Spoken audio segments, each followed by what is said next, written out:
helplessness is your best friend, savage. Amazing. My God, look at that. Good night, nurse. Oh, that's definitely stimulating my economy. You know, I actually found a new and interesting way of improving Anita Sarkeesian's intro. Everything's offensive to people like me. Let's go through the checklist. It's all misogyny. Everything is sexist when you break attention. Do you know what else isn't armor?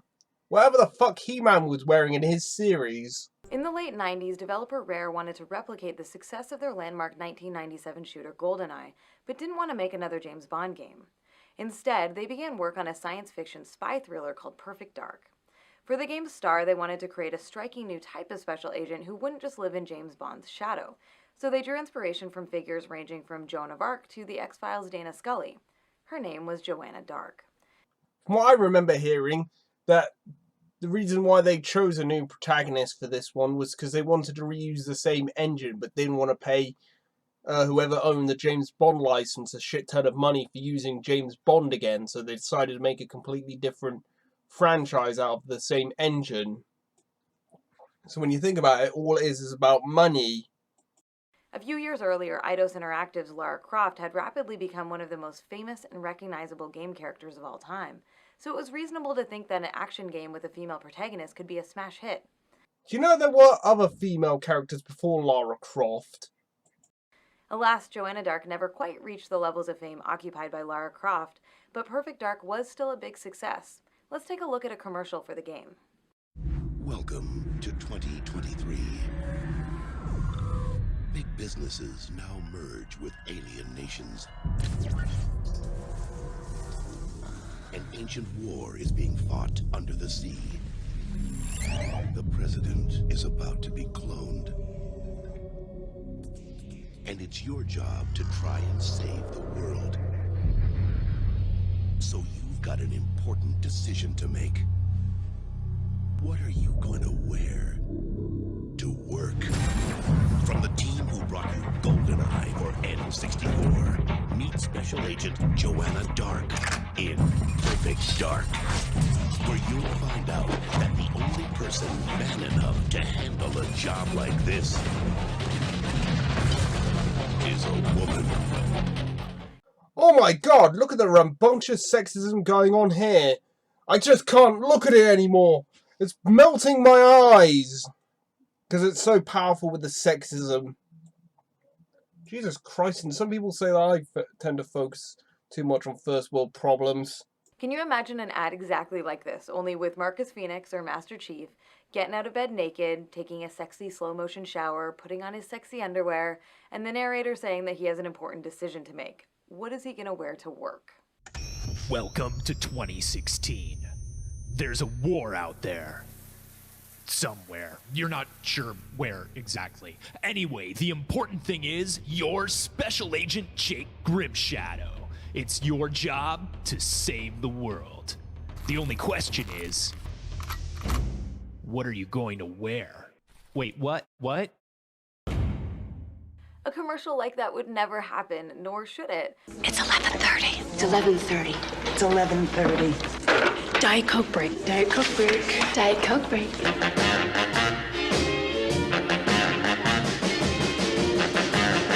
I don't want you to be no slave. I don't want you to work all day. But I want you to be true. And I just want to make love to you. Love to you.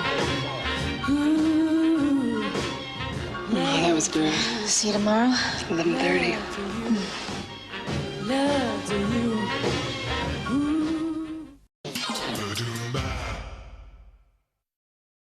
But Joanna is treated differently than her male counterparts. Even though Perfect Dark is a first-person shooter, and as a result you rarely see her in the game itself, by focusing on her getting dressed, this ad encouraged players to think of Joanna's appeal as being rooted in her sexual desirability rather than her skill as a special agent. You know what, Mom? You know what I'm gonna get you next Christmas? A big wooden cross. So every time you feel unappreciated for all your sacrifices, you can climb on up and nail yourself to it. A character's clothing is one of the first things we notice. It's an important part of our first impression of who that character is, and as such, it's a way for designers to immediately communicate to players what is most important and noteworthy about them. Gah, Anita Sarkeesian's such a tramp. She's sewing off her arms and her shoulders. Gah, what a slut. Gah. Female heroes in video games might be special agents or soldiers or treasure hunters by trade. They often find themselves in dangerous, physically demanding situations, fighting off bad guys and saving the world. They are typically performing activities that call for practical or protective clothing. But when we look at the types of outfits that female characters are made to wear, they can't be forced to do anything because they're not fucking real. We can see that they're both sexualized and completely absurd. Ivy from the Soul Calibur games is a bold warrior who finds herself in battles where sharp, deadly weapons are being used, and protective armor would be a must. But the clothing she wears, or lack thereof, is not exactly intended to keep her safe. Ivy Valentine isn't even the most sexually explicit character in the Soul Calibur series. That honor would probably have to go to Voldo, who is a blind, deaf gimp who runs around in nothing but a pair of Speedos. And plus, I would say Ivy Valentine and Voldo are actually the polar opposites of the same stick. You know, one's a dominatrix, one's a submissive. And what's the problem with that? So, Soul Calibur, to my available knowledge, is a 15 certificate. So, unless you're saying to me that, you know, nobody should play this video game because it has sexually explicit material in it. Personally, I think it should just be a case of who can play it is over the age of whatever game it is. And if you don't like it, nobody's forcing you to play the fucking game. So I do not see how this is a fair problem. Cammy from the Street Fighter series is a British Special Forces operative whose thong leotard does a better job of calling attention to her butt than of offering any kind of protection. And so what? Near enough half the male characters fight in nothing but Speedos or shorts. This isn't a matter of objectification, this is purely subjective stance. I personally don't see anything morally wrong with it. At best, you know, it's a bit absurd, but we're talking about a game where people are firing fireballs, breathing fire, able to stretch their limbs out absurd lengths, produce electricity from them, jump near enough 6 times their own body height, and somehow receive a stern beating and then come back and receive another beating all over again. Jessica Sharawat from Resident Evil Revelations is a member of the Bioterrorism Security Assessment Alliance and regularly faces deadly infected mutants in combat, but her outfits appear to be designed for... I don't even know. And this is just a small fraction of the vast number of female characters who are forced into impractical and objectifying clothing while in dangerous situations. They're not fucking real! Everything's offensive to people like me. But let's go through the checklist. It's all misogyny. Everything is sexist when you break the dead. What not exposed? Because clothing can shape our first impressions of a character and has a tremendous influence on our sense of who they are every time they're on screen, sexualized outfits can contribute to what's called the hypersexualization of female characters. You know what, Mom? You know what I'm gonna get you next Christmas? A big wooden cross. So every time you feel unappreciated for all your sacrifices, you can climb on up and nail yourself to it. Hypersexualization in the media occurs when a character is designed to be valued primarily for their sexual characteristics or behaviors. In hypersexualized characters, these attributes are highlighted above all else and made the center of attention. And this comes across as a your problem. It's none of my concern on what you think is or is not sexually objectifying or overtly sexual objectification. Now, I would like to point out at this point, both of us are extending, it's just our opinion, but there's a big difference between me and Anita Sarkeesian at this precise moment. I'm openly admitting that this is my opinion. I'm not using academia or any such things, or even claiming to know what the game designers are thinking. Because if I had to make an educated guess on what the game designers are thinking of, I hope this game is good, fun to play, interesting, and has has somewhat engaging, plot or gameplay, so they hopefully can sell enough to help pay their electrical bills, all their staff, and go home, pay all their various bills, and hopefully build their own big game collection up. But that's just an educated guess. I have no idea what the game designers are thinking. That's the big difference between me and Anita Sarkeesian then. While everything else about the character is made secondary.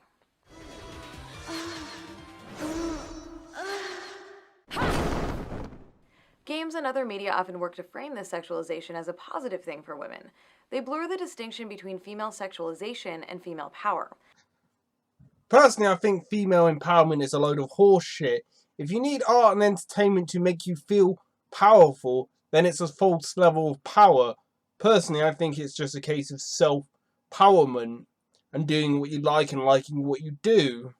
And as a result, sexualized female characters are sometimes celebrated for being perceived as owning their sexuality in a way that's empowering. Technically, they're fictional characters. They can't own anything.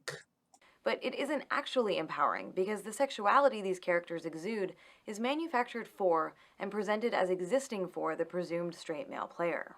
Sorry, I'm white! Sorry, I'm male! Bayonetta is a quintessential example of such a character. When the camera caresses her body as it does in the opening scene of Bayonetta 2, establishing the player's relationship with the character, she's frozen in time, the passive object of the male gaze. You know what? You can kiss my robotic ass if you think you can crow behind the male gaze. The male gaze is a stupid concept, and anybody who uses it is an equally stupid person. The only reason why you're here is because somebody objectified, i.e. used the male gaze on another woman to produce your father and their fathers and their fathers' fathers and all the way back to the beginning of mankind itself. So what you're arguing against is basic human biology. The camera is putting her and Jean on display for the player, breaking them down into what the game is communicating is most important about them, their sexualized parts. Well, personally, what I think is most important is actually the gameplay itself. Personally, we're talking about from a gamer, and Anita Sarkeesian, as we established a while ago, is not a gamer. She's a shill with an agenda. And when Bayonetta starts moving, it's the player who has the power to control her sexuality as a weapon throughout the game, both literally and figuratively. His name was shit, Sherlock. First name, no. Why?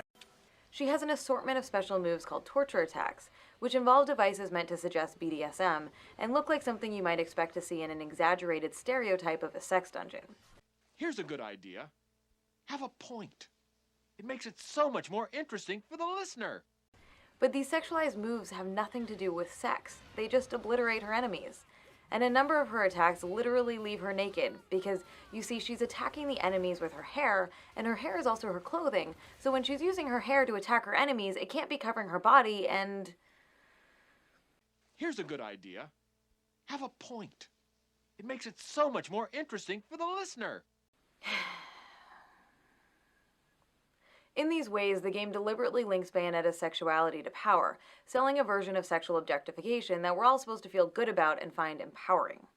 Every aspect of Bayonetta's existence, from the way the camera is magnetically drawn to her sexualized body parts to the pole dance reward for completing the game, is expertly designed to be sexually affirming and satisfying for a presumed straight male audience. And you know what I say to that is, fuck you. Fuck you and kiss my ass. If you think you can tell me how I should or should not, the art and entertainment that I should or should not enjoy myself with. Because if you don't like it, you could always just go up and become Amish, or why don't you just go move to North Korea where they don't have any such art and entertainment? You'd probably feel right at home there with the authoritarianism that's going on in there. And heck, it's probably the country that's most where everybody's equal.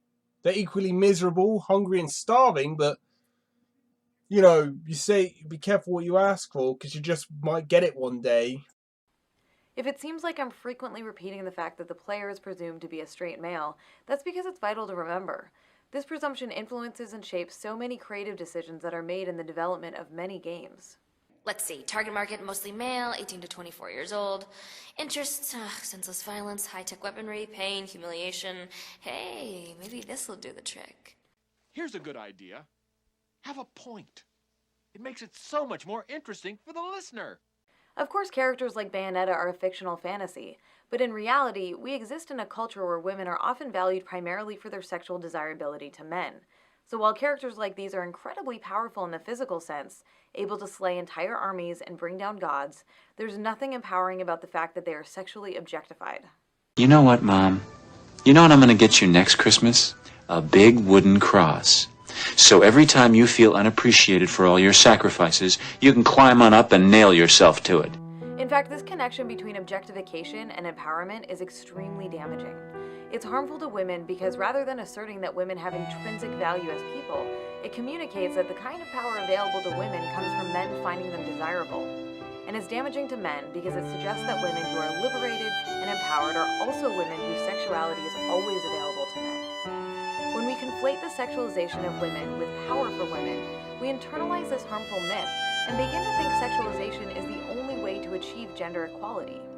While personally I think gender equality is something good to a point, what you should be striving for is a certain level of independent freedom.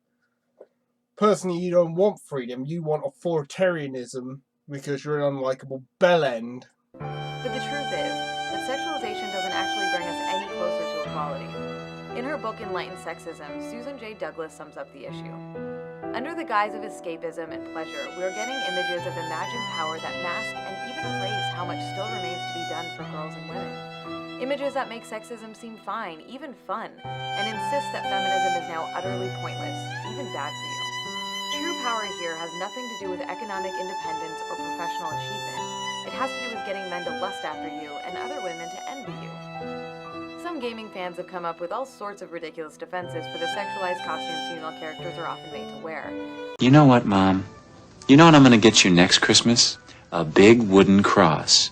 So every time you feel unappreciated for all your sacrifices, you can climb on up and nail yourself to it. Like the idea that they dress in these outfits as a tactic to help them distract their male opponents.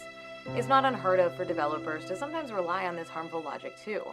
The super-intelligent AI companion Cortana from the Halo franchise has always been depicted as naked, and when asked about why this is, franchise director Frank O'Connor said, "One of the reasons she does it is to attract and demand attention, and she does it to put people off so they are on their guard when they're talking to her, and that she has the upper hand in those conversations. It's kind of almost like the opposite of that nightmare you have when you go to school in the nude, and you're terrified and embarrassed. She's kind of projecting that back out to her audience and winning intellectual points as a result." Meanwhile, male AIs in the Halo universe do wear clothing. The idea of them trying to win intellectual points by walking around naked is ridiculous, but we rarely question the extremely widespread association of sexualization and power when it's applied to female characters. Usually the games themselves don't go into much detail to explain or justify why female characters are sexualized. Players are simply meant to unquestioningly accept the impractical outfits these characters are wearing. You know what, Mom? You know what I'm going to get you next Christmas? A big wooden cross. So every time you feel unappreciated for all your sacrifices, you can climb on up and nail yourself to it. Sometimes, however, as in the case of Quiet from Metal Gear Solid 5, The Phantom Pain, I'd like to appreciate the irony that she's actually complaining about a video game that was made even before she started her Tropes vs. Women in Video Games Kickstarter about 5 years ago now, is it? Fuck me, it's been that long. Jesus Christ, what's she doing with the money? Buying dildos and diddling herself into oblivion? Or is she just doing the impersonation of the dirt farm from Monty Python?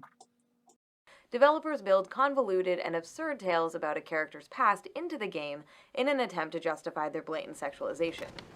She, refuses to wear clothes. The last staff member who tried to dress her, breathing through tubes. Other than that, she's completely cooperative. She understands English, but she never speaks, sweats, or breathes. What? Well, not with lungs, at least. She breathes through her skin. Clothing would suffocate her.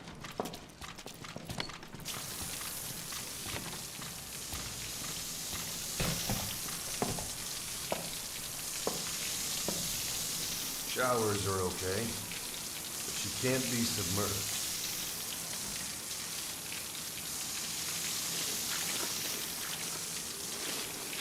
What's wrong with her? She's drinking. Through her skin. So, you see, she can't wear clothing because she breathes through her skin. It's no more weirder than the other weird shit that goes on in the Metal Gear universe, like cyborg ninjas, psychics, people who can resurrect themselves from the dead using nanomachines and right arms, and mechanical walking deathmobiles that shoot nuclear missiles.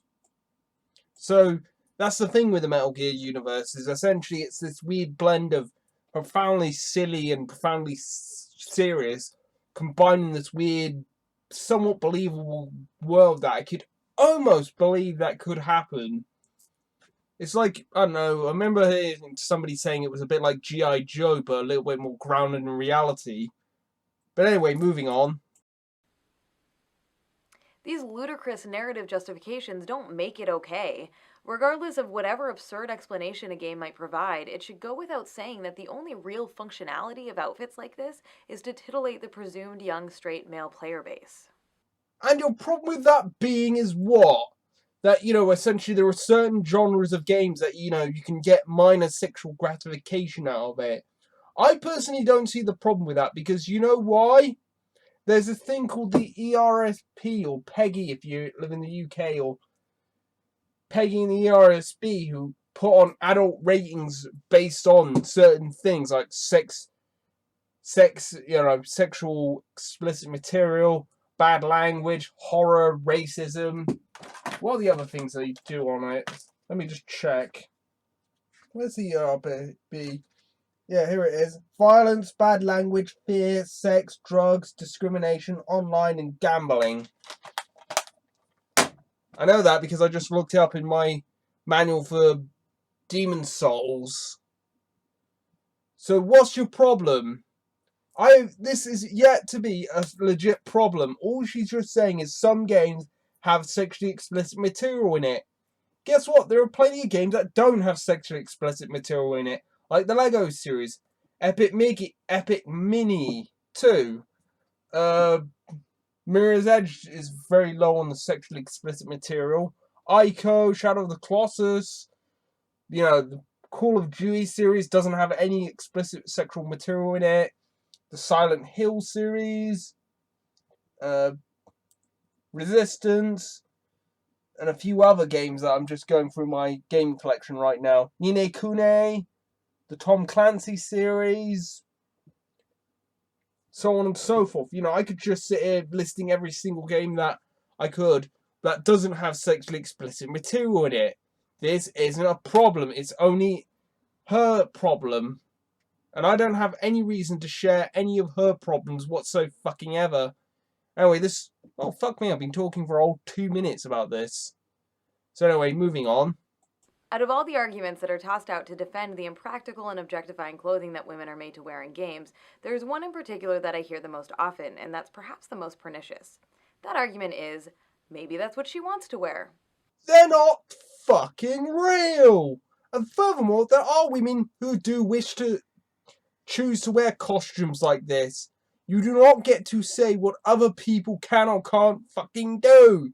You overly authoritarian, small-minded bitch. Which is ridiculous. These women are fictional constructs. That means they don't dress themselves or pick out their own clothing. And I can't believe I have to say this. That's what she's fucking doing! She's protecting fictional fucking characters. This is completely stupid, and if it was up to me, I would pick the biggest and heaviest object at Anita Sarkeesian and throw it at her until she stopped talking. All these visual designs are deliberate choices made by the developers, and they serve a specific purpose. They communicate to straight male players that these characters exist primarily as sex objects to be consumed. And that's exactly my point. These video games exist for my consumption until either the day that I grow bored of them and get rid of them, or I complete them 100%. And if you don't like that, you can go fuck yourself, because it's my fucking video game habit, and I'll abuse or underuse video games in for the foreseeable future until I grow bored of it, or until something bigger and more spectacular comes along and replaces it. In doing so, they also reinforce the larger notion in our culture that the value of real human women is determined largely by their sexual desirability to men. I know this may sound kind of weird, but on the off chance, are there any lesbians watching this who happen to find other women attractive? Because, admittedly, everybody to a point will find some person attractive, whether it be a man or a woman or a woman or a man or a man and a man or any variation that I can think of right now. But trust me, people have been finding other people sexually attractive long before we were born. They will continue finding everybody sexually attractive long after we're dead, buried, and our descendants are picking up whatever opposite end of this stick that we're playing with right now. So anyway, moving on, this is getting rather pointless and stupid, which is pretty much Anita Sarkeesian's whole web series summed up in one sentence. It's not hard to imagine what more practical clothing options might look like for some of these characters. But if you're having a hard time envisioning that, I'll let you in on a little secret. For those of you who aren't familiar, there's this thing called a sports bra. Ugh, what a brazen tart, showing off a bra like that. Ugh. Anyway, just minor joking aside, I thought sports bras rather look uncomfortable. You know, strapping your tits down like that. But I don't know, I've never worn a sports bra. Mainly because I'm so muscular. Everything's already tight. Sports bras are designed to keep breasts held in place to better facilitate athletic activities. In other words, they're used to prevent jiggle physics in real life. In the real world, there are many female martial artists, athletes, and women in combat roles that developers could use as inspiration when designing and dressing their female characters. It's important to note that the amount of skin shown is not the crux of the problem. It is for you, you colossal swerve. Many female athletes wear minimal, form-fitting clothing because it's more conducive to their activities. However, their outfits are not designed with the primary goal of sexualizing the athletes for the benefit of spectators. I don't know, I always thought the gymnasts looked kind of hot. But anyway, that's beside the point. The problem of female characters wearing impractical, sexualized, and objectifying attire and being put on display for players is not a difficult one to solve, and developers already know how to do it. Even many fighting games that have several sexualized female characters on the roster often have one female option who is in more practical attire. Get ready! The Dark Souls games are generally pretty good about not making armor appear significantly different on female characters than it does on male characters.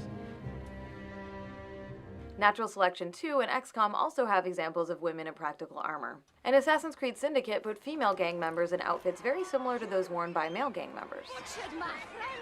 None of this is to say that characters in games should never be sexual. Bullshit! What have you been doing for the last 20 odd minutes or so? You've been saying it's inherently wrong for women to be sexualized for any reason.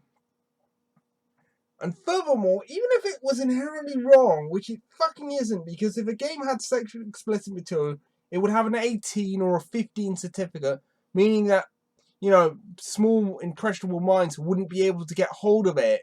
Because if I'm hit 18, you know, I'm old enough to drive, old enough to join the army, old enough to buy alcohol. In certain parts, I'm even old enough to buy guns, or leave the country, or do other things. And personally, even if that... So, anyway, moving on, I'm starting to rambling a bit here. Far from it. Sexuality and sexualization are very different things.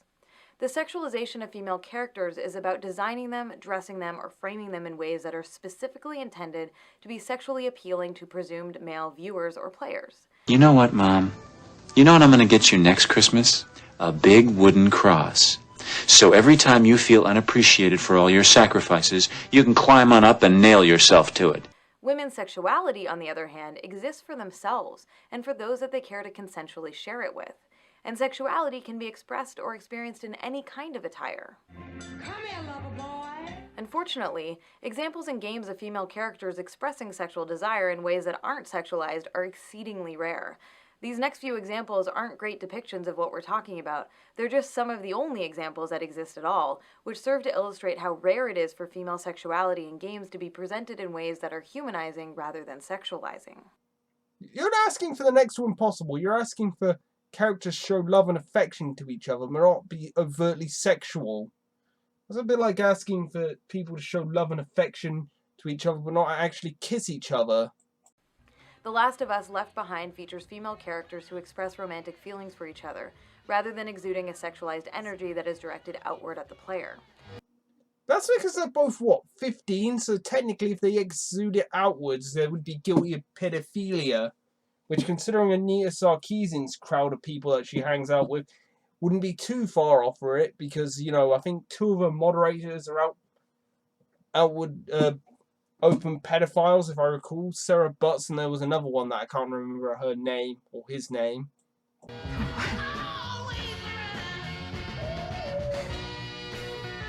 What do we do now? We'll figure it out. And in Firewatch, though it's only heard and not seen, Delilah expresses sexual desire for the player character Henry. I wish I was over there. I wish you were too. We could sit outside. We could talk without these radios. We could,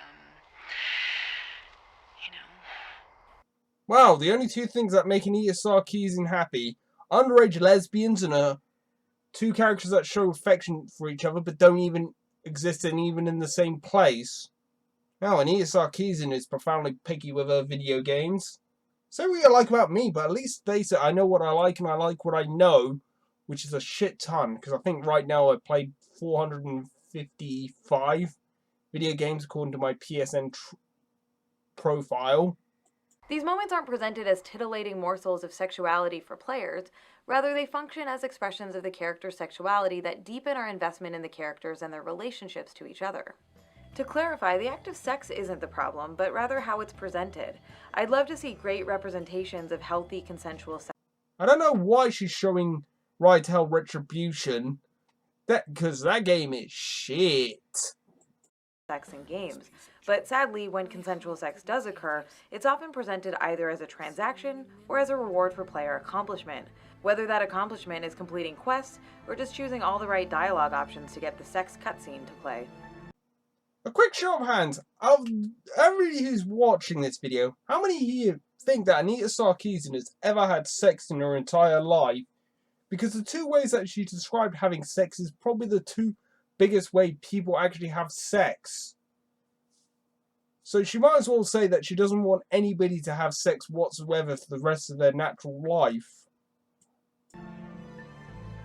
When fictional female characters in games are dressed in impractical armor or clothing, it encourages players to view them as sex objects, and reinforces the already pervasive and harmful notion in our culture that sexualization is the most viable or only real route to power for women. You know what, Mom? You know what I'm going to get you next Christmas? A big wooden cross. So every time you feel unappreciated for all your sacrifices, you can climb on up and nail yourself to it. By contrast, when those characters are dressed in clothing that is truly practical and functional for the work that they're doing, and when they express sexuality and sexual desire in ways that aren't served up as sexualized treats designed primarily for straight male players to consume and enjoy. I almost forgot that I can't consume, enjoy, or have some fun in my life without somehow oppressing every single person ever in the history of the universe. It encourages players of all genders, both genders, not to view those characters as sexual objects, but to be invested in them as people. Another Anita Sarkeesian video done in the bag. Now let's reward ourselves by getting drunk and watching tentacle porn. Bring on the cute anime girls, bring on the angry tentacle monsters, and let's go get drunk! Hooray!